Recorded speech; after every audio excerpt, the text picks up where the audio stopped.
네, 안녕하세요. 7구의 북토크 7구입니다. 우선 꾸며낸 이야기 하나를 하겠습니다. 독일에 가가멜이라는 꼬마 아이가 한 명 있었습니다. 말도 배우기 전에 셈을 할 수 있었습니다. 그것도 독학으로 말이죠. 이 꼬마가 10살쯤 수학을 가르치는 반에서 선생님이 학생들에게 한 가지 문제를 냈습니다. 1부터 100까지 수를 합산한 결과를 제출하는 거였죠. 선생님은 아이들이 1시간 내로 정답을 알기가 어려울 거라고 생각했습니다. 그러나 이 가가멜이라는 꼬마아이는 금방 정답을 알아내고 말았습니다. 그 풀이 방법을 본 선생님은 가가멜을 기특하게 생각했습니다. 선생님은 그 가가멜의 해결 방법을 다른 학생들도 알 수 있을 거라고 생각했습니다. 왜냐하면 천재와 보통 사람의 지적 능력의 차이는 질적 차이가 아닌 양적 차이라고 생각했기 때문입니다. 그래서 가가멜을 제외한 모든 학생들에게 이렇게 얘기합니다. 너희도 오늘 하루 종일 열심히 생각하면 가가멜이 푼 방법을 떠올릴 수 있단다. 어서 생각해보렴. 그리고 가가멜처럼 푼 아이들만 집에 갈 수 있단다. 선생님은 아이들에게 사고하는 의도적 몰입에 대해 이야기합니다. 먼저 10분 정도 고민해보렴. 아이들은 10분 정도 그 문제를 생각합니다. 다음에 30분 정도 고민해보라고 말합니다. 아이들은 30분 정도 고민해봅니다. 다시 1시간 정도 고민해보라고 말합니다. 아이들은 1시간 정도 고민해봅니다. 아이들은 다음과 같이 얘기합니다. 선생님, 뭘 자꾸 생각하라고 하시는 거예요? 선생님은 의기양양하게 미소를 띤 채 얘기합니다. 너희는 계속 생각하면 궁극적으로 그 문제를 풀 수 있단다. 아이들은 풀죽은 목소리로 중얼거립니다. 대체 우리들은 뭘 생각하라는 거야?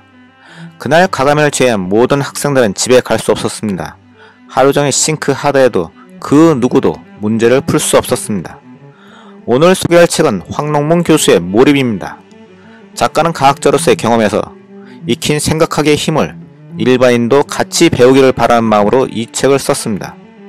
사람들이 일상에서 집중하는 유형을 즐거움을 취하는 능동적 몰입, 타의에 의한 수동적 몰입, 그리고 의도적인 사고의 몰입으로 분류합니다. 그 중에서 사고의 몰입을 집중적으로 연습하면 일상생활에서도 쉽게 자부심과 행복감을 얻을 수 있다고 강조합니다. 독자들에게 사고의 즐거움을 전달하고 한 점은 분명히 가치가 있는 일입니다. 그러나 그것이 공허한 메아리로만 들린다는 점입니다. 하나의 문제를 일주일 이상 고민하고 답을 찾으려는 것은 직장 프로젝트를 맡은 연구원이 아닌 이상 하루에도 몇 번이나 결정을 내려야 할 일반 직장인이나 공부할 과목이 많은 일반 중고등학생 혹은 대학생에게는 적용이 어렵다는 점입니다. 가장 치명적인 문제는 생각하라고만 강조하지 어떻게 사고할지에 대한 설명이 없다는 점입니다. 학창시절 항상 선생님들은 다음과 같이 얘기하죠. 문제의 답을 보지 말고 스스로 생각을 하며 풀어보라고. 그런 말을 들은 학생들은 많은데 별로 나아진 게 없어 보입니다. 오래 열심히 생각하는 것이 무조건 좋은 것은 아니라고 생각합니다. 짧게 생각하더라도 어떻게 생각하는지가 더 중요합니다. 앞에 가가멜의 일화처럼 일반 아이들에게 오래 열심히 생각하게 한다 한들 어떤 결과물도 나올 수 없습니다.